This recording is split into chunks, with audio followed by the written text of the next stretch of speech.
What's up guys, it's Rapid Graphics here and we are back with another Matchday design tutorial. This one is on Liverpool vs Everton, which happened a few weeks ago, which did end up in a 0-0 draw, which was quite boring. Wasn't the greatest game, but anyway, the Matchday edit turned out quite good, I thought. I made an edit for it a few weeks ago, and then I decided to remake one for the purpose of this video. I feel like the Matchday edits do quite well, and you guys seem to like it quite a bit. They've got the most views in my previous videos, so I thought why not make one again and try and help you guys out, maybe some ideas, show you how I make these Matchday edits and different techniques and stuff. So yeah. But the first thing I did really was I got the renders of who I wanted to use. As you can see, I've got Klopp, I've got Joe Gomez, I've got Salah and Diaz. And then I just played around getting them in the right position. I refer back to my original edit, just obviously I am sort of copying it and just seeing where I put the players and the manager. And then next I just went into camera raw filter and then played around with the highlights and the texture, just to make the characters stand out a bit more. So I did this for each of them. I did this for Joe as well, and then Salah and Diaz.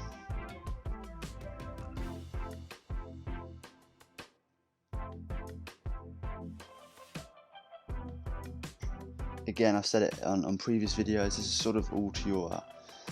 This is what you want to do. It's all to your perspective. If you whatever looks good for you. But I normally stick to my same kind of. I put the texture up to about halfway, clarity up to about halfway as well. Then I just sort of lighten the character a bit more at the subject, as you can see, just getting the highlights to pop a bit more. And yeah, that's just what works for me. But it's different to any other designer.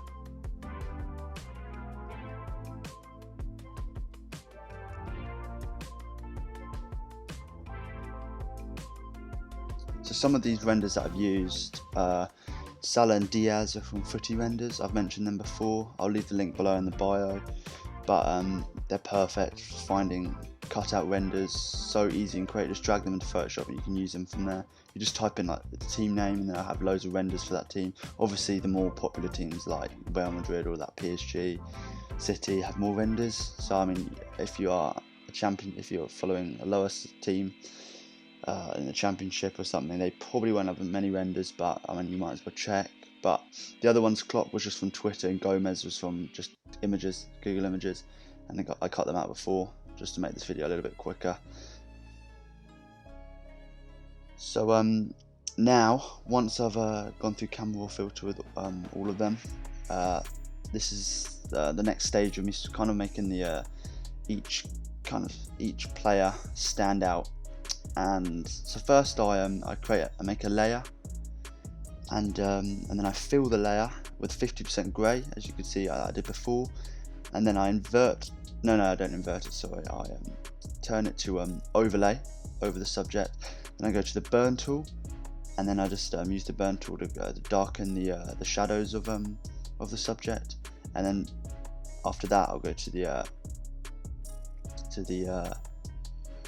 lighter tool. I'm not sure, I've forgotten what the name is now, but it's the opposite, that looks like a pin, and I'll start to bring out the highlights of it, and that just again makes the defines the subject a bit more, makes them stand out, sort of making the shadows more dark, and the highlights just make them pop a little bit more.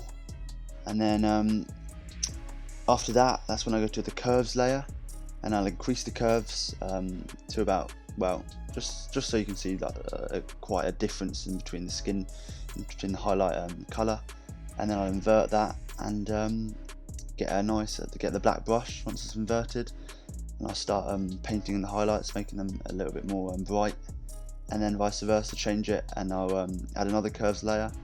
I'll drag that down, make it darker, and then I'll again invert it and get the brush tool again and start brushing in the darker shadows, and that just it's changed the designing game for me. This kind of technique, it just makes the players stand out a lot, especially on sports posters. Just it really just catches the eye, and I use this for most of my kind of retouching of players now. And then the final thing I did was add a colour lookup, which was a three strip. Again, I use this on most of my subjects when I'm editing, and it just brings a bit of vibrance to the players. So there's four kind of layers, four kind of layers that I sort of stick by, order to order, when I do player retouching, and it just works for me. So if you guys want to try and learn and use that, I definitely recommend it, because I honestly think it really helps make the design stand out.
This part sometimes takes quite a long kind of process, just retouching the players and just making them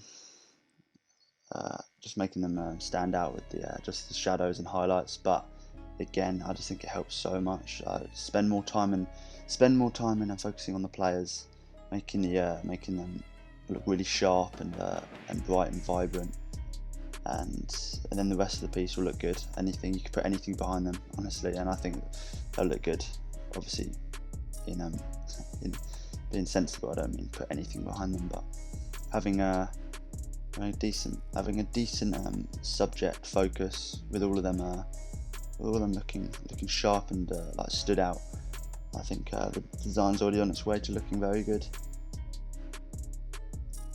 Here I'm just, as you can see, Joe Gomez's kit. The kit was slightly,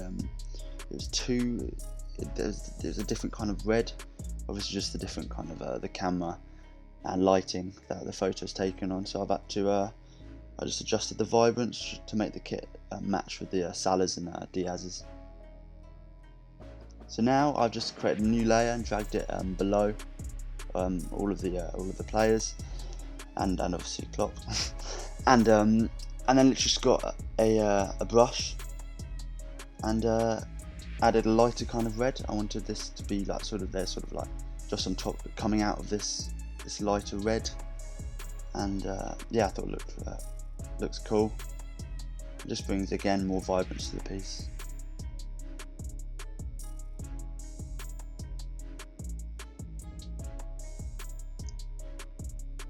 So right now I'm getting the rectangle tool and I'm making it into I'm not sure what shape it is.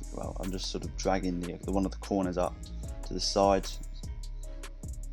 and I'm talking right now as this is playing, so I'm still following along what's going on. So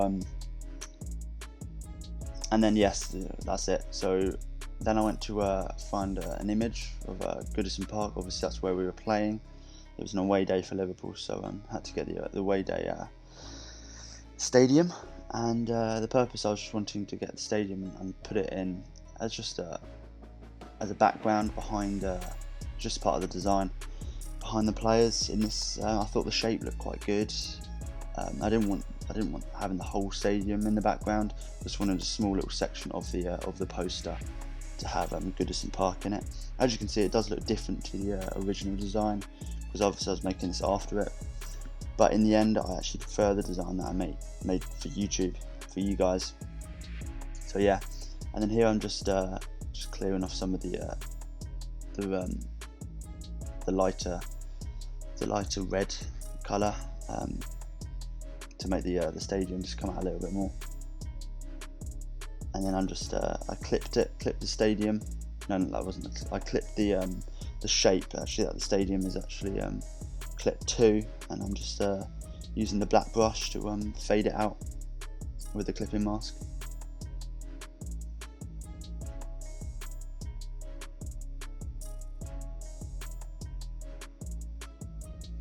So now I've gone into camera raw filter, and I've just again playing around with all the textures, just making not so much for the stadium. It's not as important to retouch the stadium that much. I was just increasing the texture and the brightness of the stadium. And then I've added another colour look up on top, as you can see, and I've reduced the opacity down. Again, just bringing that kind of a different kind of vibrant feel to the overall piece. And then next I got an exposure layer and I clipped it to Salah. This is what I use for shadows, and then I just inverted it.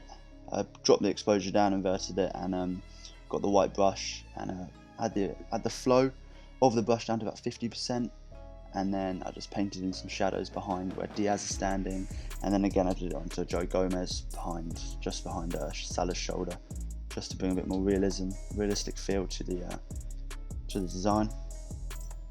So here I managed to find the You'll Never Walk Alone typography that actually the main Liverpool account uses. A lot of the designers use there, which I didn't think I'd be able to find this. I thought this is more of this is just their kind of that they made, but I found it on Google Images. Well, it'll be in the PSD that I leave here, so you'll be able to get these things. But if not, they'll be in Google Images. Just type in "You'll Never Walk Alone" PNG and it'll come up. But I found these really cool kind of typography that worked quite well, and then I just placed it accordingly.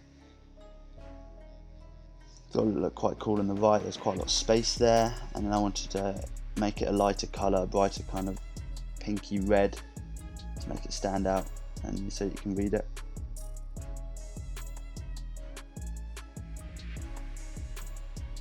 With Matchday designs, for me personally, I think the less typography, the better. Well, this kind of typography is it's more of a design purpose. Like obviously it says "You'll Never Walk Alone," but you're not getting information from it. You're getting it for just it's nice, it's pleasing to the eye. But the only typography having a Matchday that really that you'd see that professionals use is just the details of the match. You'd have just like where it is, the date, and the stadium and the time. Obviously you've got different Matchday edits, like you have more based like text ones, but most of my Matchday edits are focused on images and the players, and just the designing of just bringing it all together and making it look like a cool design for the club.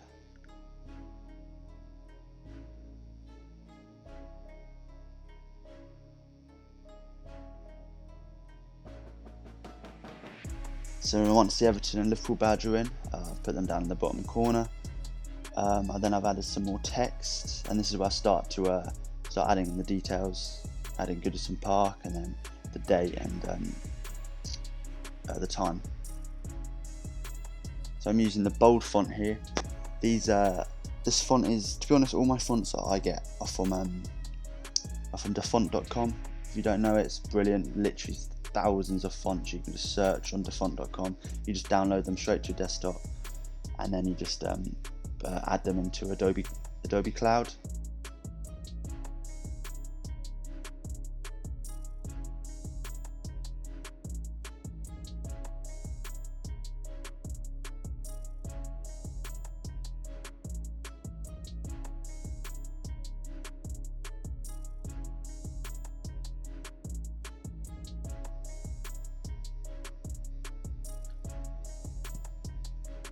Just getting in the final details here.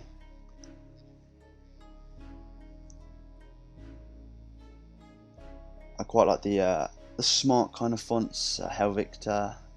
Helvetica, that's embarrassing. A designer calling it Helvetica. Sorry about that. But no, I like the smarter kind of font. It's quite stylish, not too busy.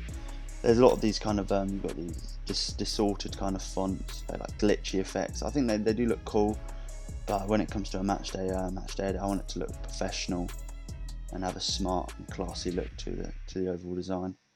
And so it's just easy to read as well. I'm using it for a purpose. I'm posting this, and I want people to be able to read it and understand, to retrieve information from it, and yeah, obviously enjoy the design.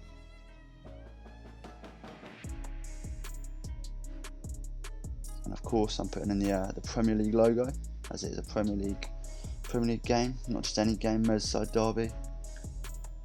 Just a shame we didn't win. Let me know if you're a Liverpool fan in the comments, because it'd be good to see some of the good Liverpool supporters following me. Best club in the world. Right, so next I just created a layer below the players and the manager, and then just got a white brush and added just a white kind of I don't know what you call it, just a blob. in that kind of sense, just a kind of faded blob in the background, just sort of like it's a light source, and just a beaming kind of headlight, a floodlight, obviously from the pitch coming through. That's what I was trying to go with. I didn't add that on the original edit, but obviously it was different. I wanted to add it on this one, and I thought it looked cool. Different kind of light sources are good for these kind of pieces, because then I can add some highlights, as you can see now, which I'm doing with Salah. I just added a colour fill, made it just a white colour fill, then inverted it, Command I, used a black brush, clipped it to Salah, and then had the flow low and just started just painting in some highlights on his shoulder and down to his arm. Again, to just bring some realism to the piece, because obviously with a light source you've got to have some highlights, otherwise it's just yeah, unrealistic, just a 2D 2D image. And then once that's all done, added the highlights. That was Salah was the only one I really added the highlights for. As he's right by the light. As I'm looking now, I probably could have added it to Klopp. My mistake. I should have done, but hey ho. I think the edit looked. I was happy with it in the end. Then I just went into camera filter. I made it into like just a screenshot of the whole thing, which is done by Command Option Shift and then E. If you use Command Option Shift E, hold it all together, it will literally create a screenshot of it. This changed a lot for me. This makes it so much quicker. I used to sometimes screenshot it and then drag it in. This time all converted to a smart object, which means you wouldn't be able to edit it again. But no, you want to do all of that. Command Option Shift E, and it creates a screenshot for you. Then you can go on to edit it through a camera raw filter, just playing around with the colours, which I did. And this is the final product. Right, so the last thing, I did forget to add a shadow underneath Diaz's foot. Silly me, but it was fine in the end. I know it was. I did make it as a screenshot in the end, so I couldn't edit it and put it up behind the foot, but it didn't. It looked right in the end. It was fine. But other than that, that was the piece finished. I was happy with it. The end product. I actually thought it looked better than the original design, but just a little bit more vibrant. I like the colours of this one, and the overall. I think I made more of a difference than camera filter at the end, which made the overall piece look good. But no, thanks again for watching the video. I hope you enjoyed it, and yeah, subscribe to not miss more content like this. There'll be a lot more Matchday edits coming in, and more just sort of player designs and stuff like that. And yeah, so stay well, and I'll see you next time, guys. Thanks for watching. Peace out.